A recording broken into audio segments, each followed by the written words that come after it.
I And mean, I ain't gonna lie, like I still smoke some decent mid, bro. Like if somebody got some good mid, bro. Like it gotta be real mid. It can't be no bullshit loud though. It gotta be real mid, like good real mid. mid. Yeah, Oh like shit. We back on Willie's Mind today. We got the one and only from South Carolina, man. We got Coach Peak in the building, man. How you feeling? I'm doing all right, man. I'm feeling good, man. How you doing, my boy? Shit, chilling, man. The family's all right. Everything good. Yeah, the family's good, man. Everybody good. Everybody in good spirits. We still here. I'm still kicking it. Shit, everybody good, man. Yeah, that's a blessing, man. So for the people that's about to get into this interview, like they gonna see the name coach, so they might think that you're actually like a sporting coach. But I heard about why they call you coach, but I want you like explain what make you a coach, basically. All right, so back in my city, at one point in time, I was, it's people in my city that been doing music, but it wasn't a lot of them that was doing music kind of like the right way, like really doing it, putting music out and shit. Mm-hmm. So I started helping out artists around the city. And just the name just kind of made itself. I was coaching niggas on how to go about putting out music like in an official way rather than just uploading it or just putting them on CDs, passing them out. What year was that around? Because you're talking about CDs now. I mean, far as like what year I started helping artists out and stuff, probably about 2010, 2011 when I really like first started really dropping music and shit. Yeah. And then I didn't officially call myself Coach Pete probably about 2015, 2016. Right. But what made you actually like decide to like help artists? Like you didn't think about, oh shit, I'm gonna rap first for myself, then I'm gonna help, but you already thought about like I'm gonna put niggas on first. Well, I got two answers for that. One answer was I like to making beats and shit. Because at one point I didn't know where to get beats when I first started rapping, so I had to start making my own beats. And then people started hearing my beats; they want to use beats, and it felt good when somebody used my beat. They want to rap on this stuff. And my second answer is I needed the money at the time. I started doing studio time, so artists come, they get some studio time. I cook them up a beat, record them. I needed the bread at the time. You know what I'm saying? It was one of my hustles at the time that I kind of got into the whole producing thing and helping artists. Oh, that's dope. So you was actually like behind the scene, more like an engineer, producer. Yeah. And I ain't gonna lie, I don't really like engineering for real, but that was a way I got to work with other artists and stuff. Cause a lot of people in my city didn't. All right, love y'all. Like a lot of people didn't really have studios in my city. Like a couple people had a couple home setups and they'll go out of town to studios. But, at one point I was probably the only person with like a studio and was really working with multiple artists at the same time. For the people I don't know, what city is that? Union County, South Carolina. You said you help people to actually like put out music seriously. You feel Yeah. like you was the first one to actually like set a structure as far as like taking music serious? I feel like I was the first one with the new age way of putting out music. Like before the social media era, of music, there was artists that was like, they was getting a little bit of radio play. They was getting their videos on like BT Uncut and stuff. Like, so it was artists doing their thing before me, but during the social media era, like when things changed and it was all about, YouTube and the Instagram and stuff, a lot of them older artists wasn't really on that wave. And a lot of the newer artists didn't necessarily know how to go about it that way. And that's when I stepped in, because at one point I was the most popular artist in my city because I took advantage of the internet era. I seen Soulja Boy blow up and I was like, yeah, he knows what he doing. I need to follow that at least a little bit, Yeah, that's hard, man. And can you actually say like the main difference that you actually see from back then to now? All right, the main difference I say, back in the day, you had to really grind and like really be in people's face with it. So you had to really be outside. Today, you got social media. You ain't really got to leave the crib. You know what I mean? Yeah, you got to leave the crib for certain things, but for the most part, like putting out music and content, you ain't got to leave the house. Mhm. You ain't even gotta leave your neighborhood. It's all about that social media presence. You know, as long as you got a good cameraman, or if you good at your own camera work and stuff, man, you know, you can make shit pop from the crib. Yeah, facts. Yeah, facts. But you feel like that shit is like less organic because you like right now everything is on social media. Even what we're Right. doing right now is still social media, Yeah, of virtual. course. But do you feel like back then it was way more organic, way more real? Because I don't really like to talk about the past, but it's by knowing what's going on in the past that we can actually like plan ourselves for the future and shit. I had to agree with you, man. It was kind of more organic back then, cause back then, you know, you had to really be in people's face. People had to really feel you. You get what I'm Mhm. saying? Like nowadays, what you doing the social media thing and shit, you don't have to really be in people's face, so you can make it look real good on Instagram. You know what I'm saying? You might not have much going on, but the little bit you got going on, you expanded that by times 10. You know what I mean? So you got it really looking like and it ain't really too much going on. So yeah, I will say it was more organic back in the day. You know, just the simple fact that you had to do it the organic way. Facts, facts. Because right now you can kind of like lie your way in and shit. Yeah, or expand the truth, as they say, whatever. Yeah. First of all, was you born in South Carolina? Yeah, yeah. Born and raised South Carolina. And can you explain like how was that growing up there as far as the vibe or for you? Growing up in South Carolina, man, it's a small town. Everybody know everybody. You know, just like a regular small town in America. You know, you had your good, you had your bad.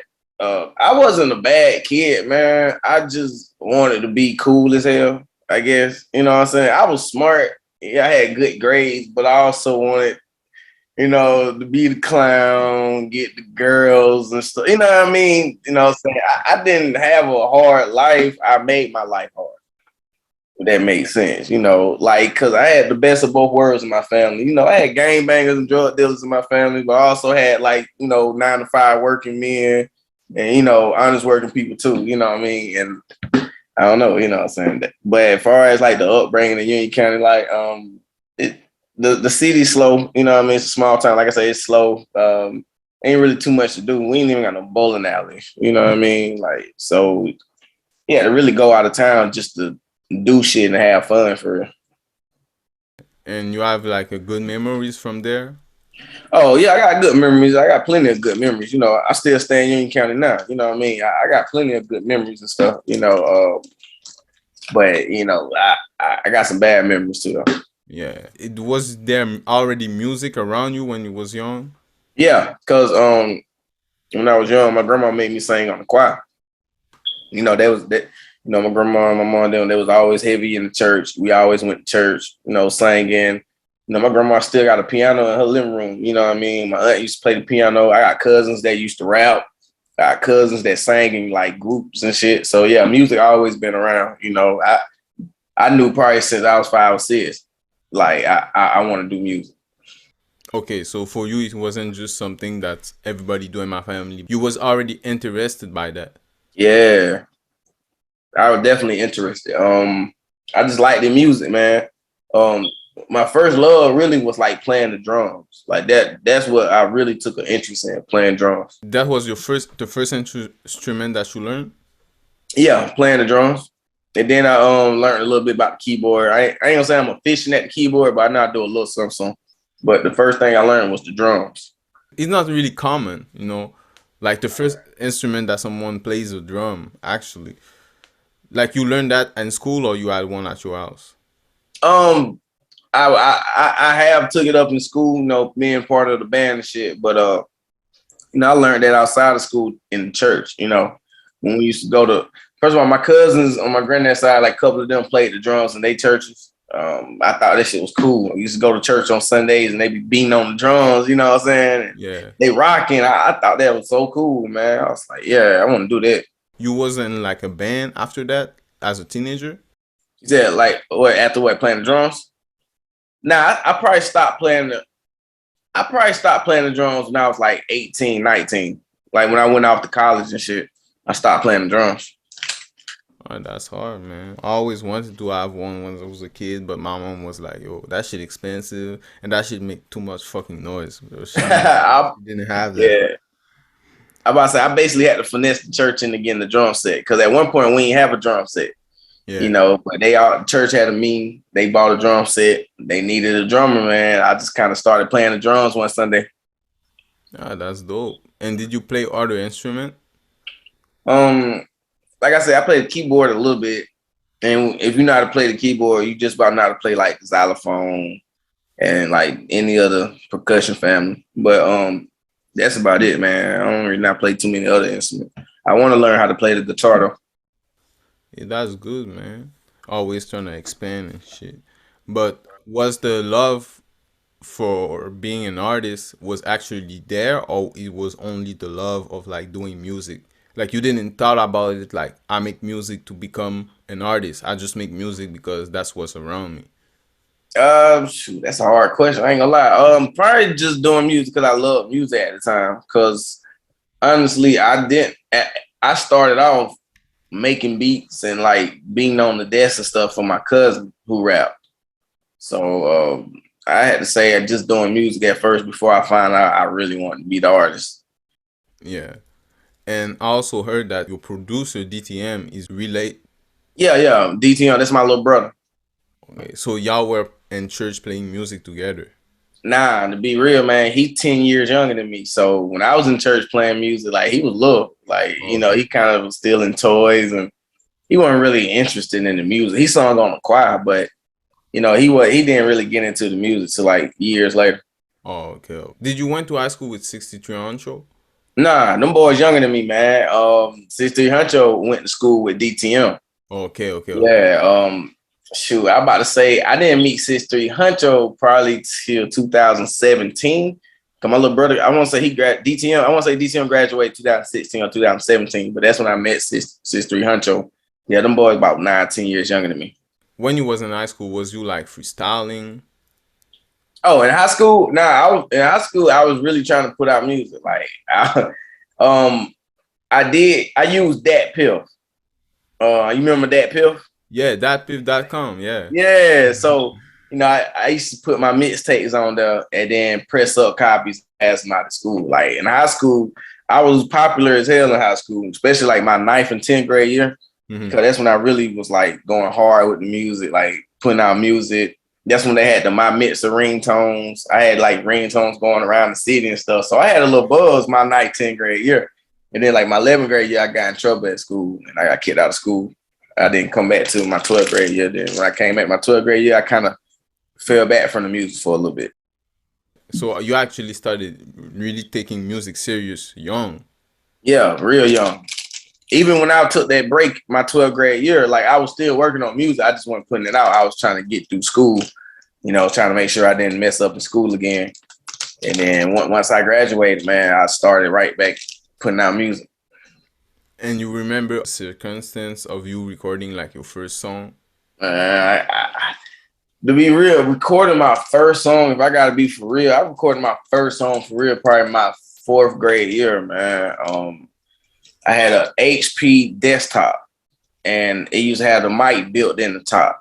And I press record on it. I'll do a beat with my hands on the desk while I'm rapping and stuff. I used to do it for my cousin, but then I started doing it for myself. And then I just started recording instrumentals into the mic as I rap. I did that for like a year or two. And then I want to say one of my bigger cousins showed me on to, the Mixcraft program that everybody was recording with. And then, it's kind of built from there, man. Yeah. You started off with FL? Nah, I started off with Mixcraft. Like Mixcraft and acoustical Mixcraft and acoustical Beatcraft.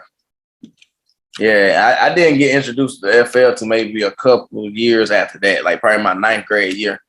Like as far as like start production wise, but I still recorded on Mixcraft. And can I ask what was your rapper name back then? Back then it was Dat Boy P. Yeah, at the time it was Dat Boy P. DATBOIP. And is the P is like for peak? Yeah, it's for my last name for Peak. Okay, so Peak is actually your name. Yeah, Peak. My full name is Calvin Peak, And Okay. in high school, everybody used to call me Peak. They just call me by my last name. Okay. And the coach came after. Yeah.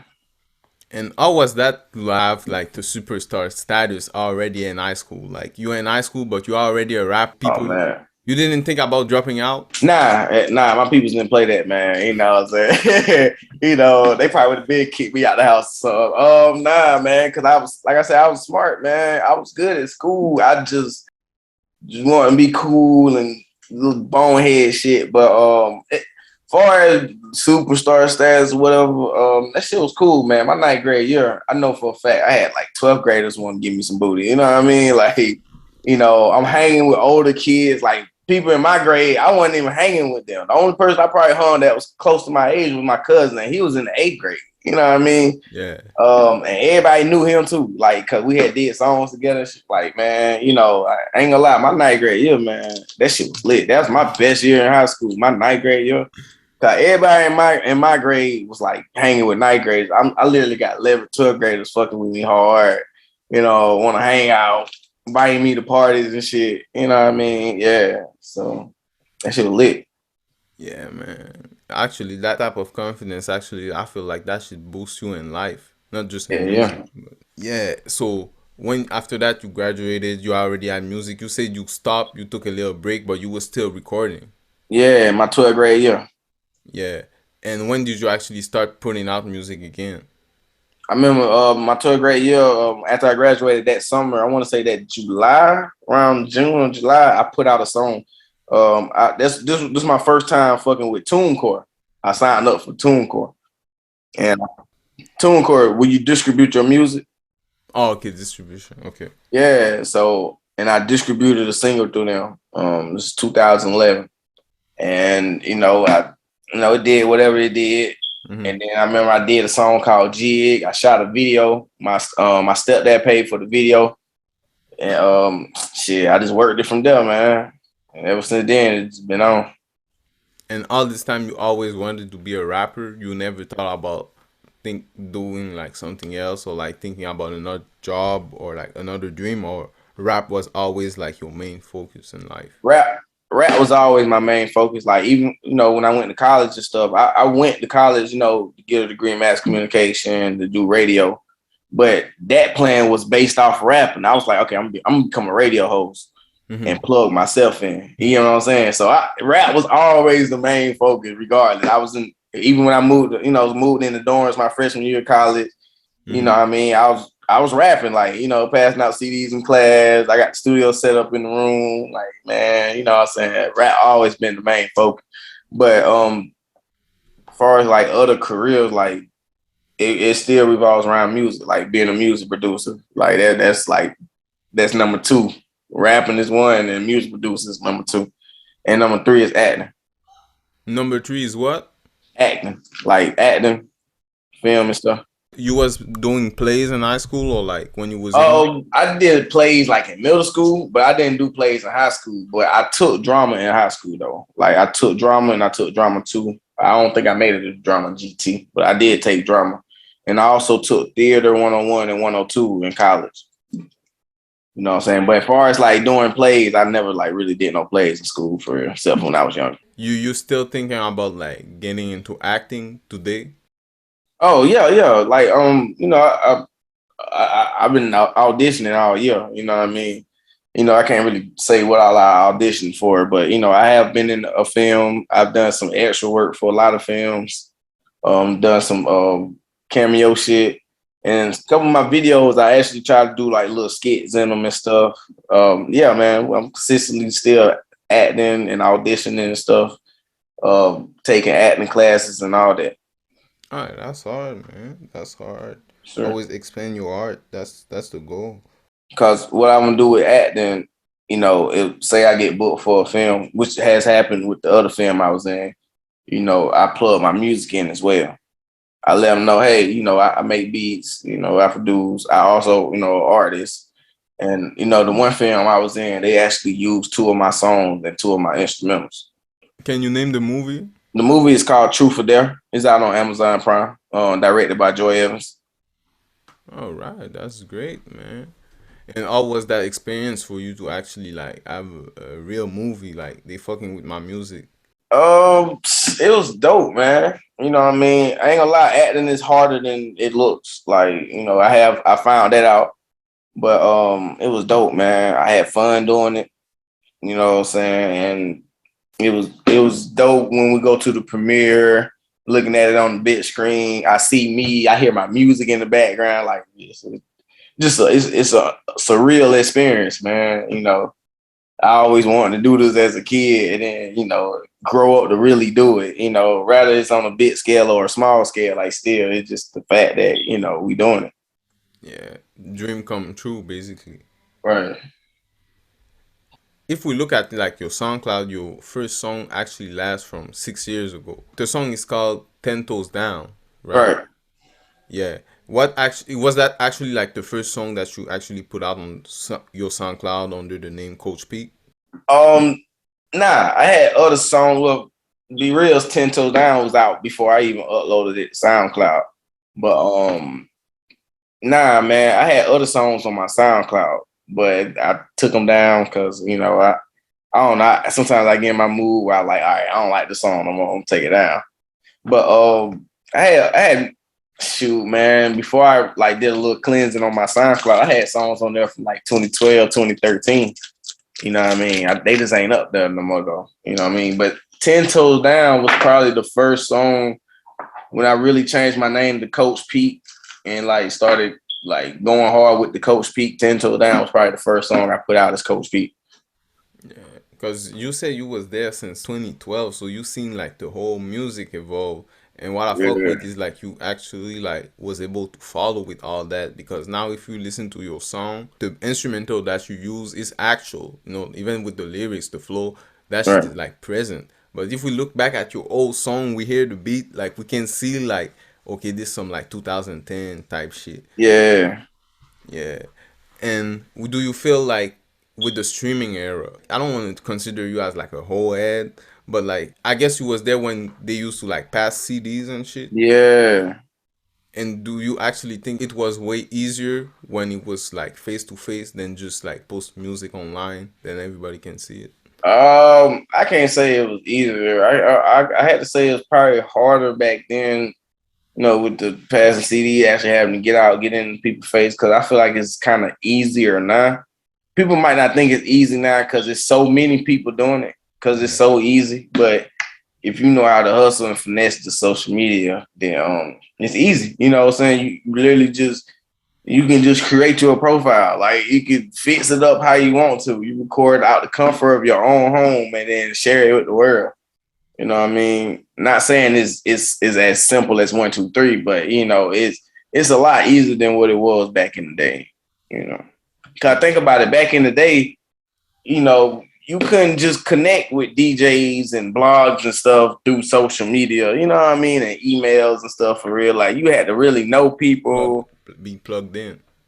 Yeah, be plugged in and stuff, or actually take trips to New York or Atlanta or wherever, and go to office meetings that don't mean shit. You know what I mean? But now, shit, man, everybody's on social media. Like, you get the right email, you get the right response, and you got the money ready to spend. Like, shit, man, the playing field has been leveled. Hell yeah. Everybody can reach everybody now. Yeah, that's what I'm saying.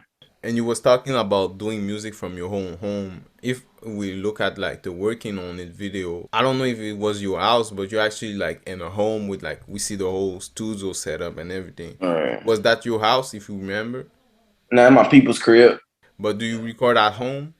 Yeah, I record at the house. I recorded my house. I recorded my mom's house sometimes. I still go to the studios too, but I prefer recording from the crib, man. Like the comfort of my own home. They say you're supposed to get out of your comfort zone, but I feel different about that when it comes to actually recording music. You know what I'm saying? Because for me, my best music is made when I'm comfortable at the crib. I'm smoking one, and the beat come on, and I'm just vibing. Like I like studio vibes too. But nowadays, man, the studio has become like a fashion show and shit. Like, you know what I'm saying? Everybody, everybody want to come to the studio, show all, be seen and shit. You know what I'm saying? Like sometimes you might have a session, but it's 100 motherfuckers in and out the studio because they just want to be at the studio because that's the thing to do. You know what I mean? Versus at home, man, I control my environment. Sure, that's important. I actually don't do music, but personally, I just want to know, like, when you go to the studio and it's you and the engineer, is there like other people that you don't know that's gonna be there, or it's only like the people that you brought? Shit, be real, it depends, man. For the most part, it's supposed to be just me, the engineer, and whoever I bring. But when you go to like a studio that's like in a public building, it's no limit to who could possibly walk in. You know what I mean? A lot of times you do walk in, it be a bunch of people you don't know. Especially it might be because I might go in the studio and it's a big rapper there for the day, Mm-hmm. and he got his entourage. You know what I'm saying? And they just all over the place, just living life because they, you know what I mean? Yeah, yeah, yeah. Yeah. But it's all good though.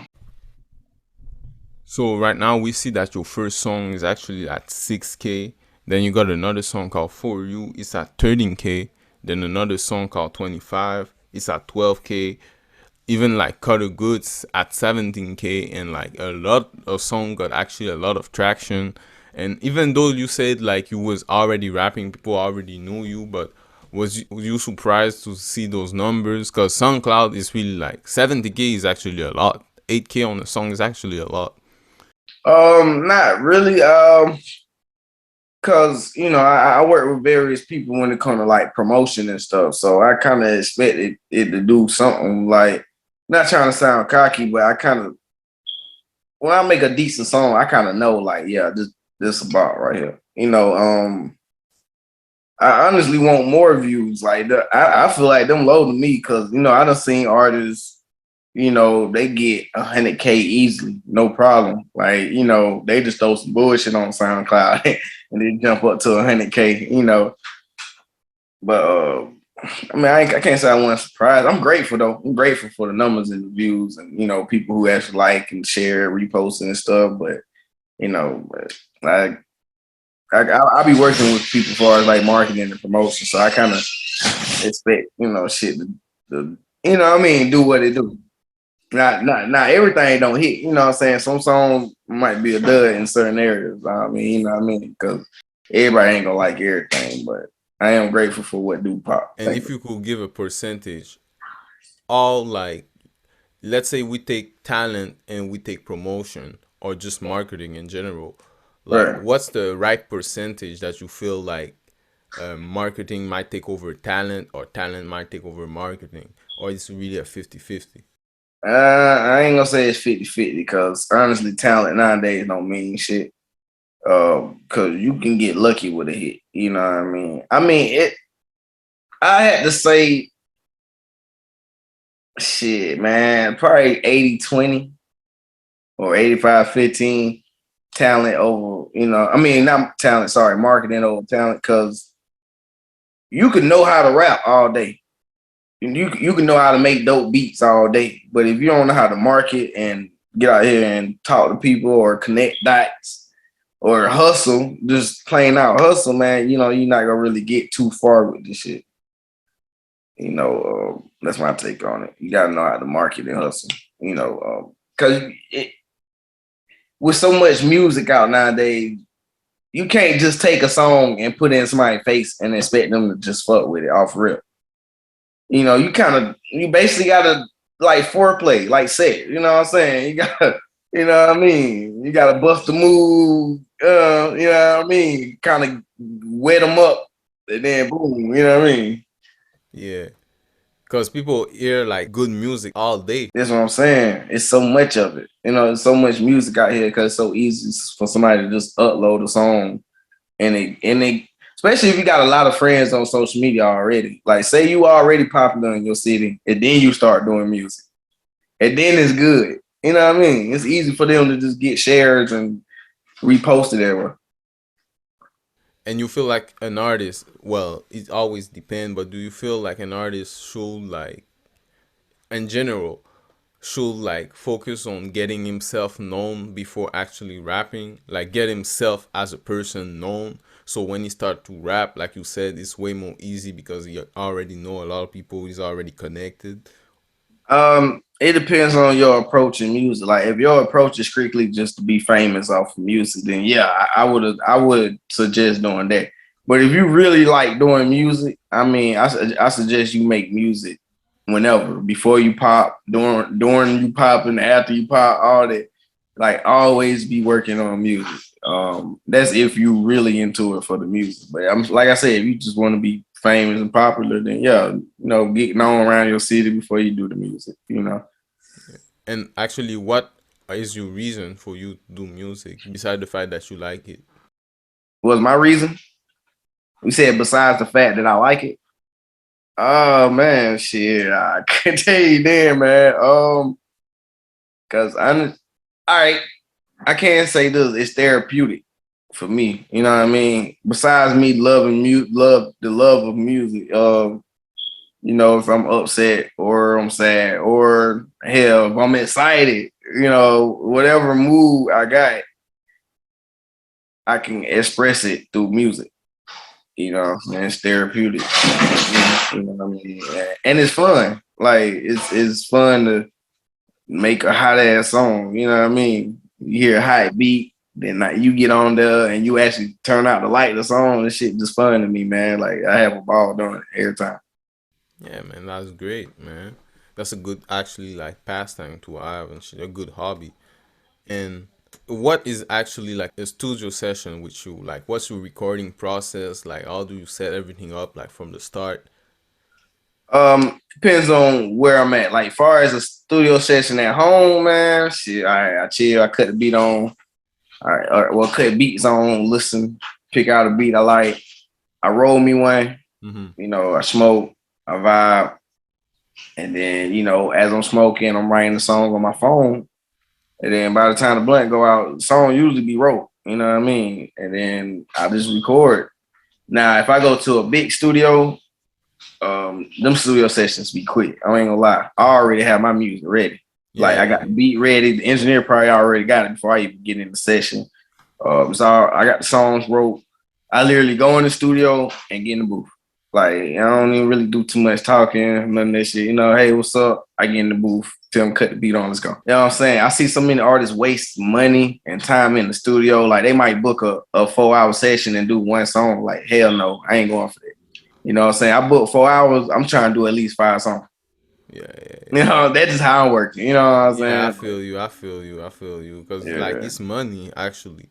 And like especially the artists that don't really market their music, like, but they burning all this money in the studio. You know what I mean? Like that's ass backwards to me. Like, don't get it twisted. You do want to spend a good amount of money on audio production. You know what I'm saying? Hey, shit sounding good, whatever. But you still want to put that same energy into marketing your music. Yeah, I feel you. Yeah. And what is like the main shit? Well, actually, I had a question concerning the studio, but is there a way for like an artist to see if the engineer trying to like stretch the time and shit? You said to see if the engineer scratch for time. Yeah, let's say like you book for 3 hours, but Yeah. you see that he trying to take like the one song that you have, trying to Yeah. stretch it to like work on it for like the full hour or like more time. Oh. Cause I was thinking about that. Like, I was like, yo, the engineer can literally like finesse.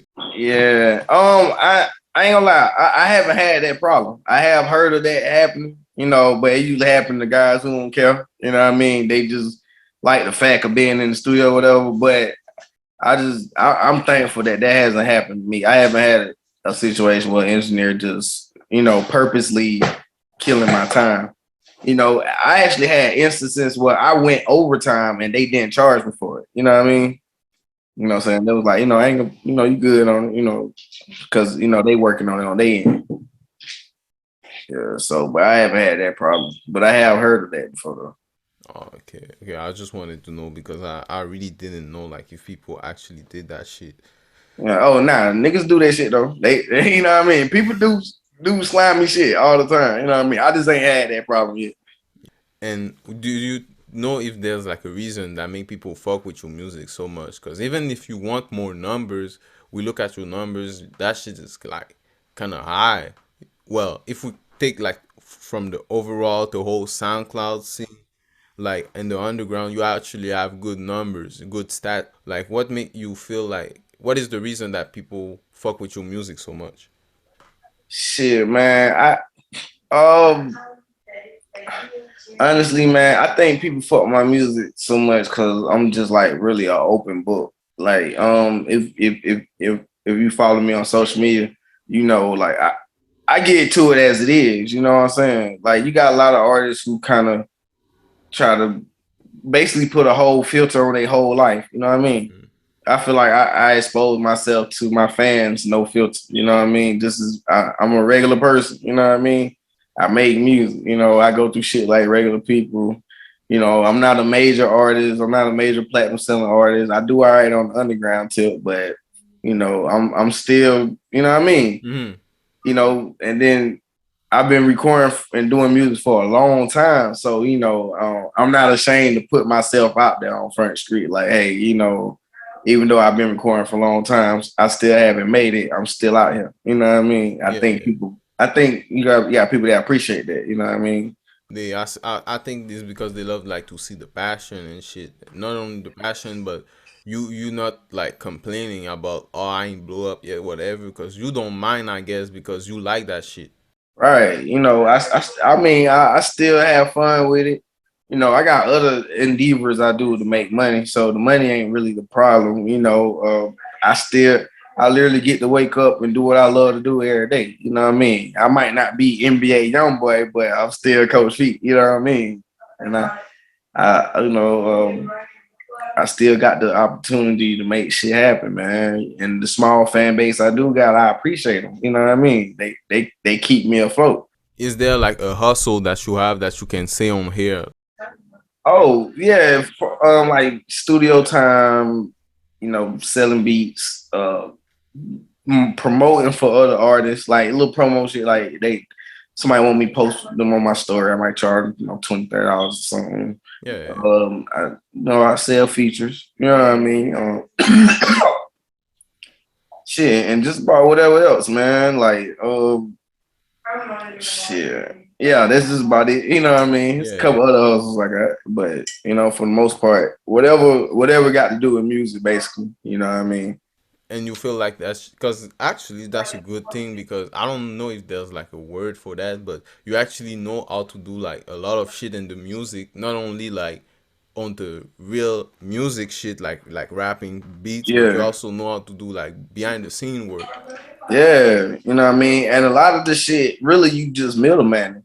You know what I'm saying? Think about it. The industry, it's a lot of middleman and shit going on. You know what I mean? Especially nowadays. So like, if you already know the right people, like, you know, I might not physically know how to do radio promo for you, but I know somebody who does it. So I can go grab an artist, charge them such and such, and go hire the radio promo my guy, promo guy myself and keep profit. You know what I mean? Yeah. You know, it's just a hustle. It's just like anything else. You just got to know how to hustle this shit. You know what I mean? But you know, I try to make sure I do honest work with people too. So you know, I don't mess up my face card. You know, Oh, for sure. because that's a problem too in the game. It's a lot of scamming going on. There's a lot of people preying on independent artists. Yeah, man.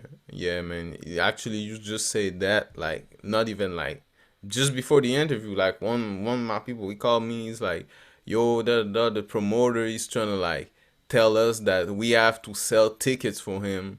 Then after that, we have to give him a certain part of a bunch of shit like that." Then I was like on the phone, like, bro, like artists getting. I feel like artists getting scammed more than the actual fan. Exactly. That because they know there's people out here who really want to do this. You know what I'm saying? And you know, artists sometimes we get gullible. You know what I'm saying? And we really want to make this work. You know what I mean? See an opportunity that might be too good to be true. In our mind, we like, man, you know, we work so hard for this. You know, this is our time, and then scam. You know what I mean? Yeah, but that's the game right now, man. Everybody preying on independent artists, man. It's a lot of scams going on, man. And it'd be so crazy. Some of them just be obvious scams, though. You know what I mean? Like you could like when they have the fake chick and she's a Spotify playlister, Oh, yeah, but yeah, her yeah. latest picture, well, her first picture on her profile is from a week ago. You know what I'm saying? Like that's obviously fake. So you just made this Instagram and you're a Spotify playlister. And you charge you $300 to get on Spotify playlists, like stupid shit like that. You know what I mean? Yeah, man, that's crazy. They actually still sending them. They be sending these bots to my page too. Like soon You know as what I I'm get a post, saying? I have to remove them. That they be always targeting my shit. But you I'm know. telling you, man. But do you feel like you planning on like dropping music more consistently? Oh yeah, Even though yeah. you had a Oh song like 5 days ago, retire. yeah. I just dropped Retire, produced by Tension. Yeah, I'm definitely planning on dropping consistently. I just dropped a video to my song Game, and it's not on SoundCloud, but it's on YouTube. I'm working. I'm working consistently every day. I'm still producing. I'm producing for a lot of underground artists. I probably wouldn't even know who. Uh, yeah, I'm working every day, man. I'm working. I got some new music coming. I got some videos on the way. Yeah, man, this shit ain't stopping. You know what I mean? Is your producer name is Coach Peak? Yeah, producer name was Coach Peak. My producer name used to be my real name, Calvin Peak, but Mhm. I was like, man, I gotta make everything consistent. So Yeah. artist and producer name Coach Peak. And right now you feel like you're more involved into like the rapping or producing? Shit, I think I got a healthy balance of both right now. Actually, at one point it was more heavily towards the rapping, but I think I got a good balance on it now. And that's thanks to DTM, you know, because DTM keeps me in a producer loop. Yeah. Did it actually started to do beats? No, he didn't start do. Did he start to do beats before you? Nah, I've been doing beats, but he just took off with it and took it to another level with it. Even though I was doing beats and producing, I was doing like real local, far as like in the city. Hmm. He took the beat game and started expanding. Like he started dealing with people outside the city. He started going to Atlanta and like dealing with them. Like and you know, now he's dealing with people that kind of got a name in the rap game and stuff. He just signed a production deal. Like shit. He took it to another level that I took it with the producer. That's why I say now I got a healthy balance. Cause with that, me and him be co-producing for artists as well. And do you plan on dropping like a self-produce or like an album with like your brother of just it's like Yeah. you rap on it, but it's only like y'all beats on it? I mean, well, as far as like doing it on my beats, yeah, I plan on doing that. Of course, I did that with DTM. Me and DTM have a project called Roll Another One we dropped. Oh, He okay. produced that whole thing. And me and 6'3's player tape, he Hmm. produced the whole player tape. Oh, but Yeah. it wasn't only him. Nah. Like he had co-producers with him, but every track he had hands on. Like he produced, you know what I'm saying? But there are different tracks that had other producers on there with him. Like you got some tracks like Da Vinci and Nadot and them produced. It's a couple tracks that me and him co-produced. And it's a couple tracks him and 6'3 actually co-produced. Trying to think any a couple other upcoming producers helped us with it too. Nah, Cash isn't on player tape, but he's on 6'3 Huncho's tape.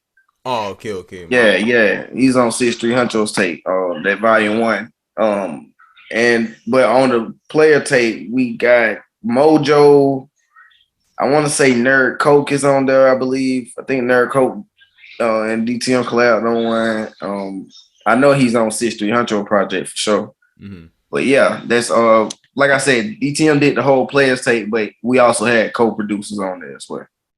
Oh, that's hard, man. You know, Yeah. always, you expand and shit, you work with different people, but you also have like your main producer that you can always come back to.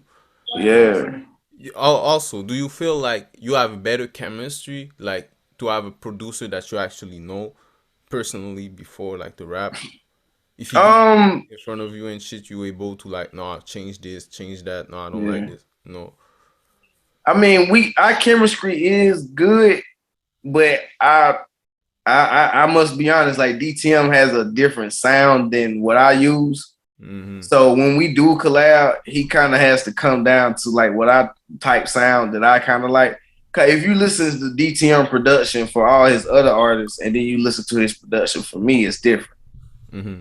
You know what I'm saying? Because I got more of a southern soul sound to my shit, like, you know what I'm saying, with a little trap in it, like, you know, versus he got the Plug. plug dark synth type shit. Mm-hmm. You know Yeah. what I'm saying? Like, don't get me wrong, I like plug shit too, but all my shit don't be plugged though. Facts. I was about to ask you, like, how was that like to come from a space where plug sound didn't exist to like now everybody like using that shit? Even though you have still you Right. still went and used that sound, but like, how was that like for you to see a little beat come up like that and like change the whole game? Well, I ain't gonna lie. As far as like the chords in the plug sounds, I always liked them sounds, like them keyboard sounds. You know what I'm talking about? Yeah, yeah, Cause I always been in, like I said, I always been into the church sound. You know what I'm saying? If you listen to a lot of them plug sounds, some of them chords they come from like church songs and shit. mm-hmm. But so I always had a love for that sound. But once the plug sound really started coming in, I already knew I liked it. You know what I'm saying? Cause a lot of my old beats I used to make, they Mm-hmm. was sort of kind of plug style beats. You know what I'm saying? But it just wasn't called that at the time. Yeah. You know what I'm saying? Like when PL Bourne started popping and shit, I was like, man, I've been making them type beats. You know what I'm saying? He hard. Don't get me twisted. He hard. No Yeah. shade or nothing. I'm just saying, but you know, I had been making them type beats. Mexico drove them type beats. Them boy be making and shit. Like cash, like we had been making them type beats. I feel like a lot of like the on the producing side, a lot of the instrumentals actually come from church. I didn't go to church, but like a lot of people, they actually tell me, a lot of producers, yeah, I grew up in the church, I learned how to play keys, and I did my research, and a lot of like the sound that we hear today is actually based from the church. It is, man. Like that's why I just said what I said. Like a lot of that plug sound and shit. You know, I've been liking that sound because from church. You know what I'm saying? Especially like, you know, the guy got the electric keyboard in church. Then you got the guitar going with the drummer going. Like shit, you know, that sound, I always liked that sound. You know what I mean? Yeah, I feel you. The player tape. Can you actually explain like how did you met like 63 Hunto? Like how I met him. Yeah. All right, so me and my girl had moved into an apartment together, and you know, I had the booth set up in the apartment. Mm-hmm. And this is around the time DTM had really started like digging in the beats real heavy. He had been making beats, but at this point he was really like heavy on the beats. Yeah. Um, I seen him post a song on his SoundCloud, and it said 63 Huncho, and whatever the song was produced by DTM. And I asked him, who is 63 Huncho? Like, who is that? You know what I'm saying? He was like, dude, we went to school with and stuff. So I told him to bring him to the apartment one day. He brought him to the apartment. We chopped it up. We ended up doing a song together. We did a couple of them, but then we did a song called A Lotta. It was me, him, and Fat Boy Pimp. And then we shot the video for it. And once we shot that video, man, we just kind of locked in from there. And we just been doing music ever since. Yeah. Oh, then that's dope. You know, like actually, it was like organic because you heard this music like first. You was like, okay, Right. because y'all came out with like the player tape, and for me, like the tape was like, I don't know how do you see it, but it was like a success.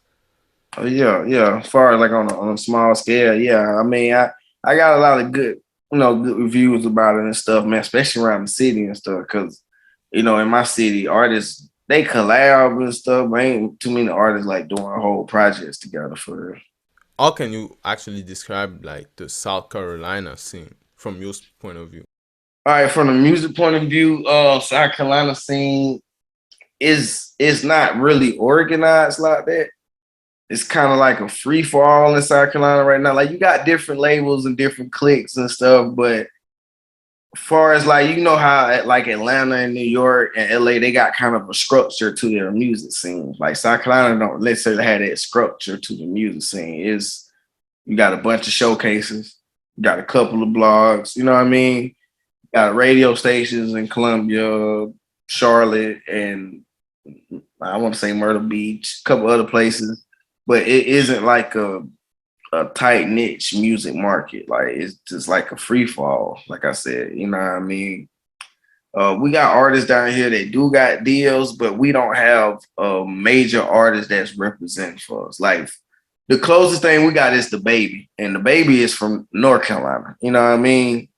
But for somebody to match the baby, like how big he is and stuff, how North Carolina has the baby and J. Cole, we don't necessarily have no major artists like that. Like we got artists that are signed to major labels, but they're not as big as them. You know what I mean? So honestly, to put it all like this, bottom line, South Carolina is just like the underground.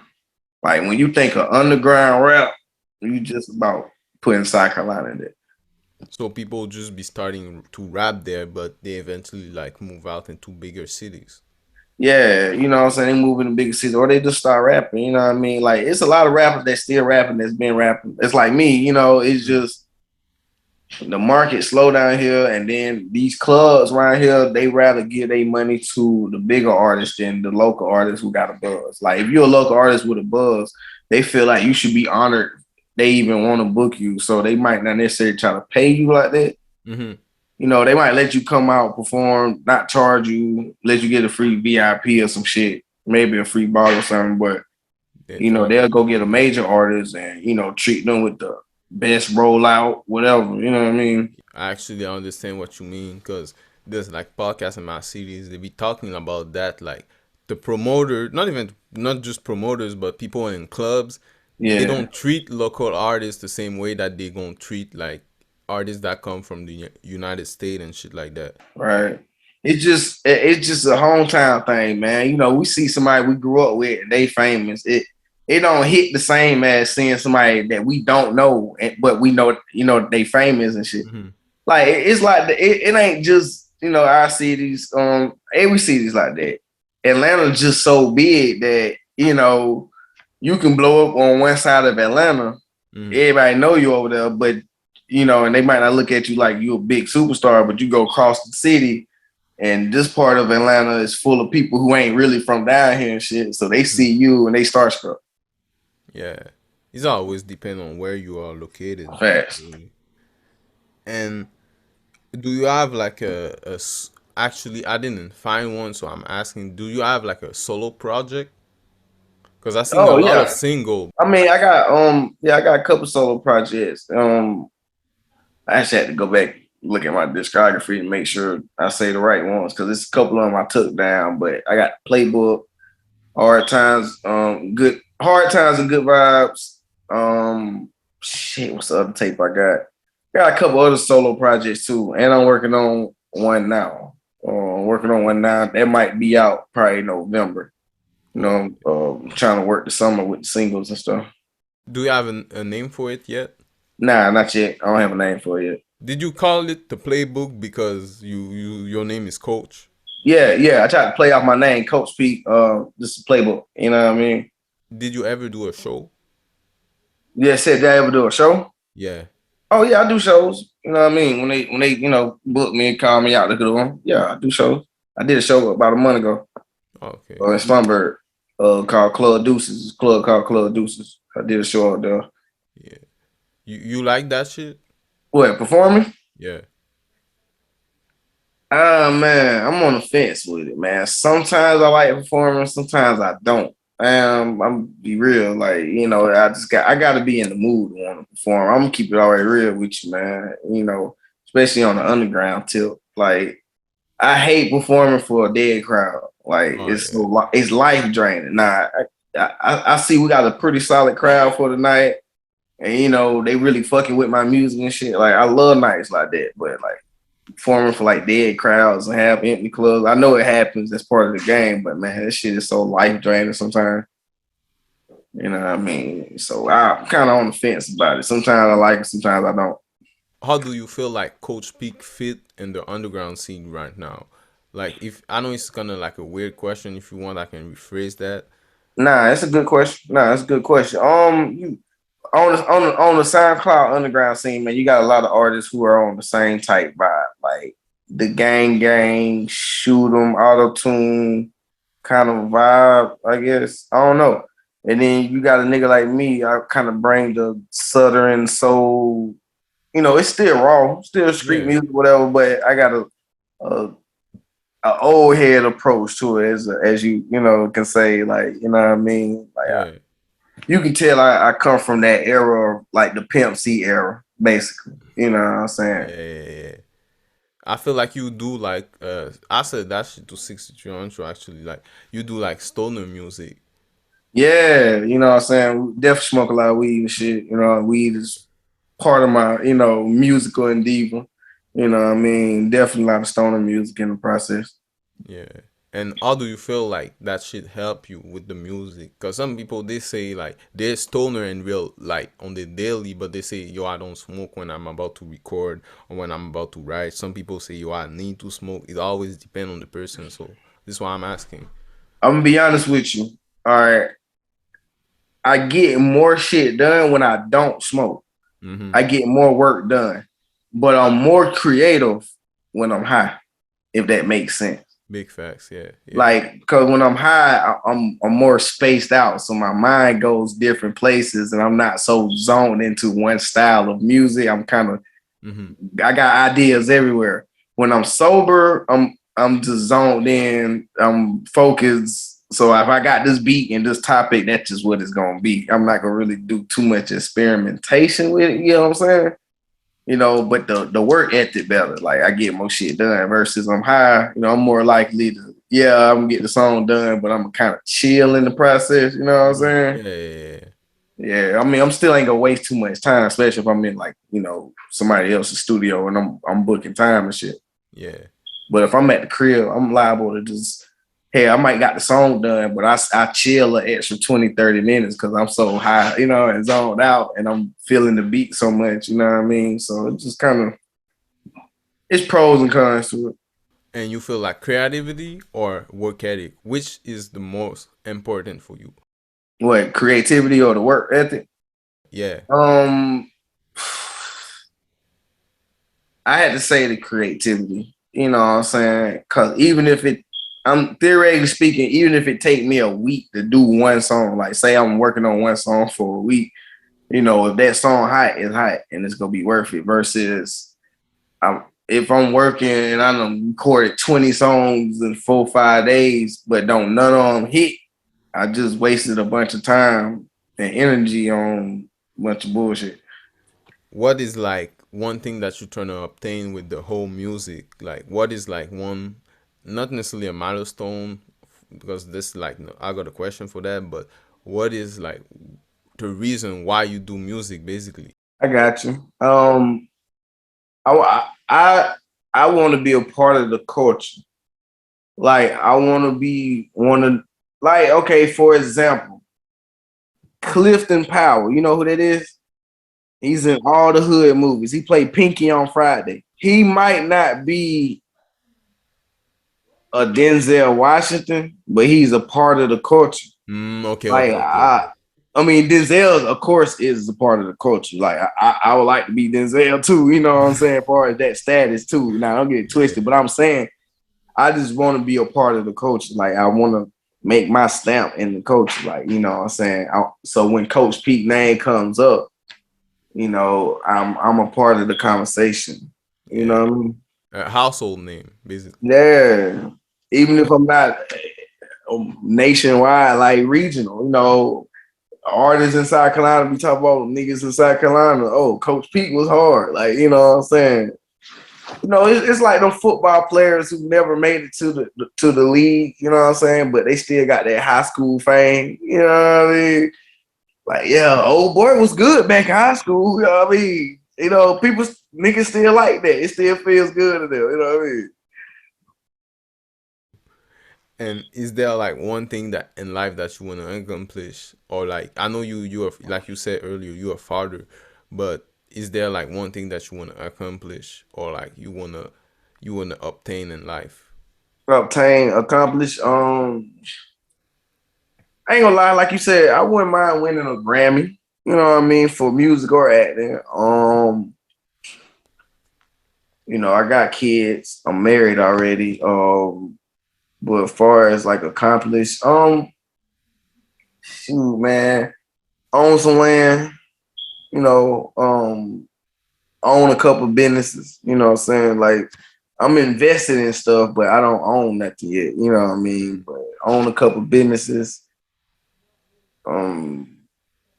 Shoot, that's probably about it, man. And platinum records. I want multiple platinum records, man. Like I want my bragging rights. You know what I mean? Yeah. I want the picture with the big platinum plat. You know what I mean? I want one of those, man. Yeah, I feel you. Oh shit. Yeah. And well, yeah, you ever thought about like in the future, like maybe working because you said like you knew a lot about behind the scene. This is why they call you Yeah. coach. But you ever thought about like owning a label or like being an A&R or whatever position, but that's behind the scene. You can still make music, but Oh people can yeah. come see you on some like work. Well, you know, with the label thing, I don't own a label, but I work for a label. You Oh, okay. know, Upfront Recordings. So my people's there. You know, I do work for them, like for promo and like A&R for like local artists and stuff. Mm-hmm. Yeah, like I can see myself working for a studio, maybe engineering for a studio. You know, if I had to go that route, Mm-hmm. or just owning my own studio. Like right now, I still record at the crib, but like you know, in the future, owning the studio, really running a fully functioning studio, maybe a label running out of the studio. You know what I mean? Shit, I wouldn't mind owning the club, but it's just kind of hard owning a club in my city, man, because you know they don't really go for that down here like that, not in the small Oh, town. But the laws and shit like that.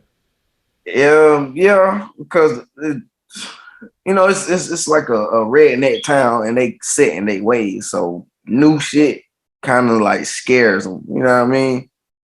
Especially if you not a part of that political clique. You know the good old boy system. I don't know if you heard of that before. No, but I see what you mean by that. I definitely see Yeah. what you mean by that. So, you know, a lot of my audience, actually me too, like we all young, so we may not have like lived the same like as much as you. Again, I'm not trying to like put you in the old head category, but I think you're the oldest person that I got on the show, so you're gonna Shit, have I to mean have that's that title cool. for today, you I'm know. about to say I ain't tripping. But how does like being a father actually like what is the feeling? How does that shit change you? As far as having kids, man, it teaches you how to not be so selfish, I guess. Cause it's not about just you now. You know what I'm saying? You have other people that really depends on you now. You know what I mean? So your decisions that you make now have to also, you know, take into accountability that you have somebody else that the decision go affect. Yeah, I feel you. I feel you. Because it's just something to adapt to, but you know.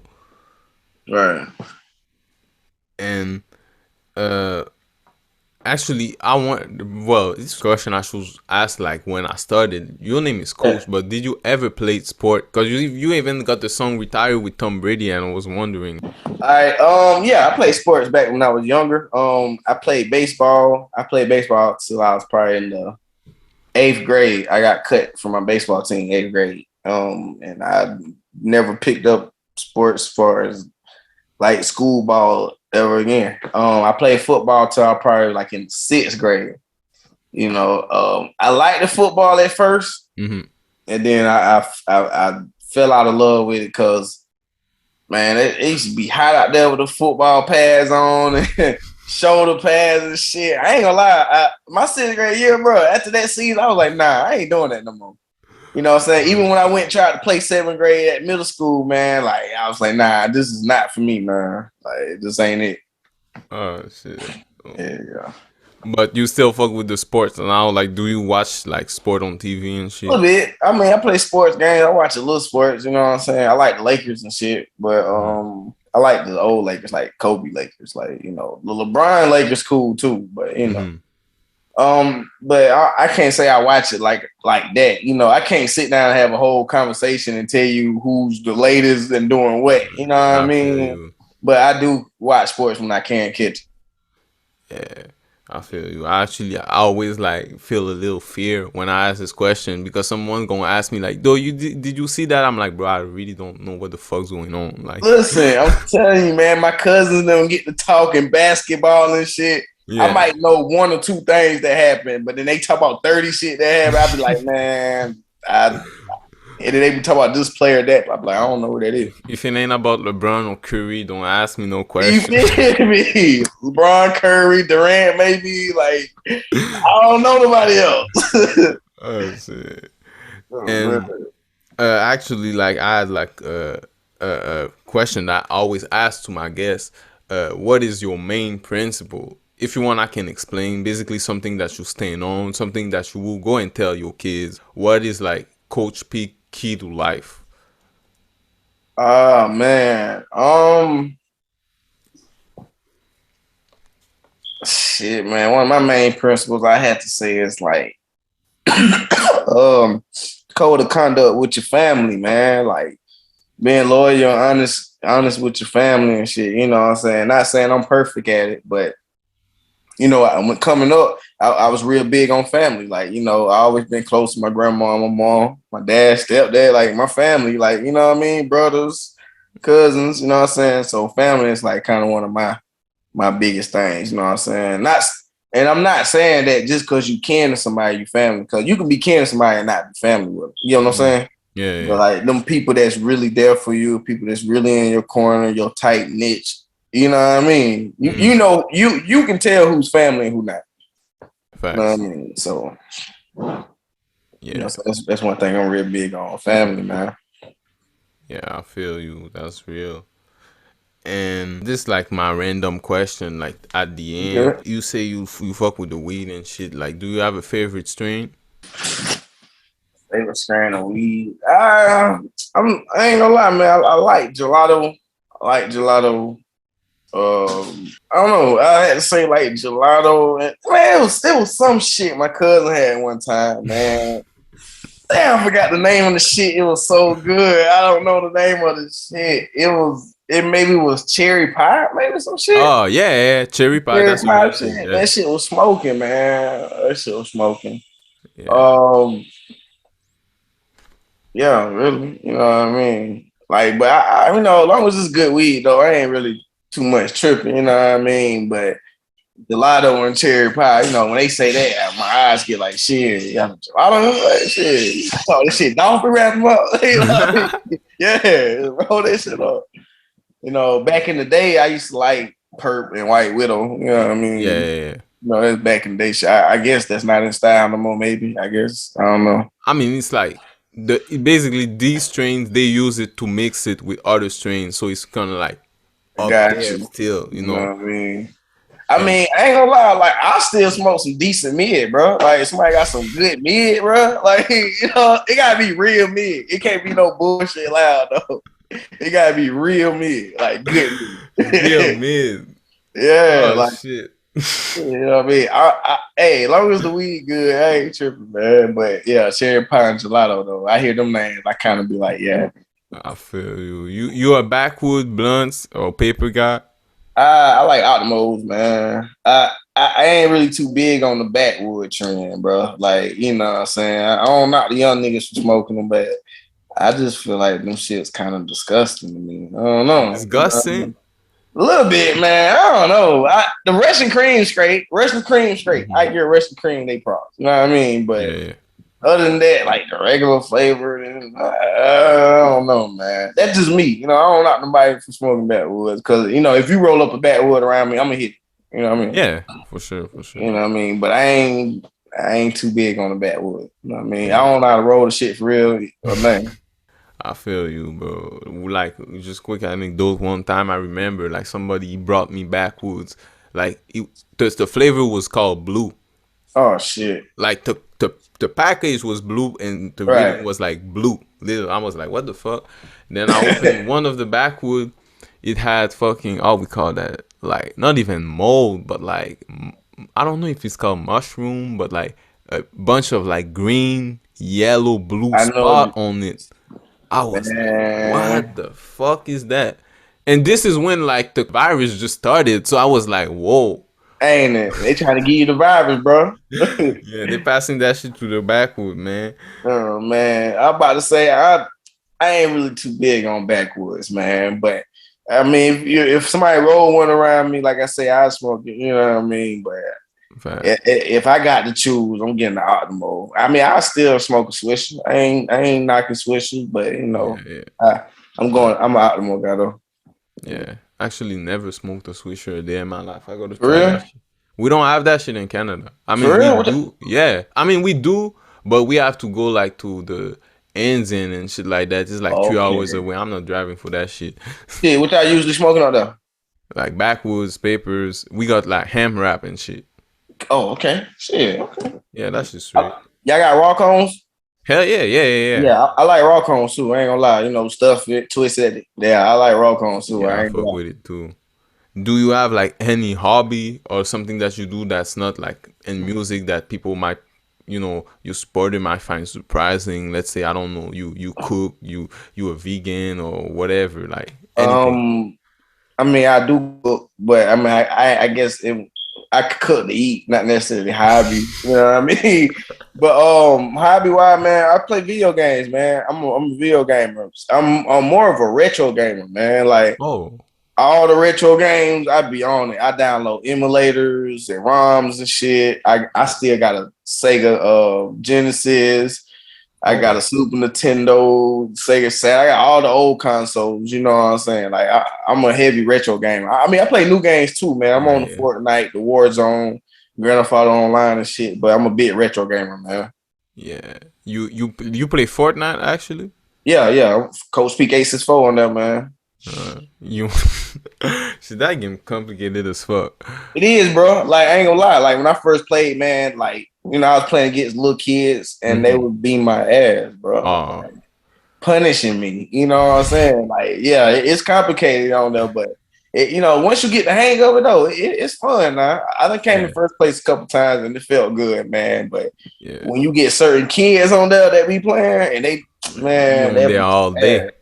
Yeah, yeah. Yeah. Did you ever play like Rainbow Six?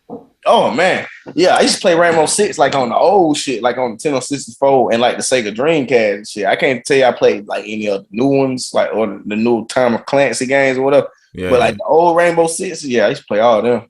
yeah. Like and what's that? Medal of Honor, I think. I used to play. Metal Gear or Medal of Honor? It's two No, different games. Metal Gear Solid. I think that's the name of it. With I don't Snake, know. the guy with the Yeah, eye patch. I used to play them. I used to love them. Yeah, that Them game shit, hard as fuck, but I that's- fuck with it. I fought with it too, man. But like you said, that shit hard, man. Goddamn, bro. Yeah, you play that shit with like no maps, no like it's Yeah, like you have to be in there, put like the headset on, look. yeah. Man, that's That shit crazy. hard, man. And yeah, like also this is a question that I also wanted to ask you, like if ever like you come to a show, to a major performance or whatever, and like they ask you like what do they need to get ready for you? It can be like weed, food, or any type of like drinks or whatever. What do they need to have for you to fuck with them? All right, for as far as me performing for a show, It can be anything. it can be more than one thing. Yeah. I need water and weed, man. And like I need my family in the back, you know what I mean? Real shit, man. Yeah, I guess the kids is too small, but like my wife, my brothers, the team, you know what I mean? I need the family in the back, you know what I'm saying? I need that support system in the back so I can, you know what I mean? Yeah, yeah, I feel you. Definitely in the water and the weed, you know what I mean? I eat after the show, you know what I mean? I feel you. So, you got any last word? Something that people gotta expect from you? Something people need to know? All right, just look out for me on various TV shows. So, that's all I'm gonna say about that. I might pop up on a couple TV shows in the near future. I'm gonna drop a new project. I'm gonna drop a couple singles before I drop the project though, but I'm gonna drop the project probably in November.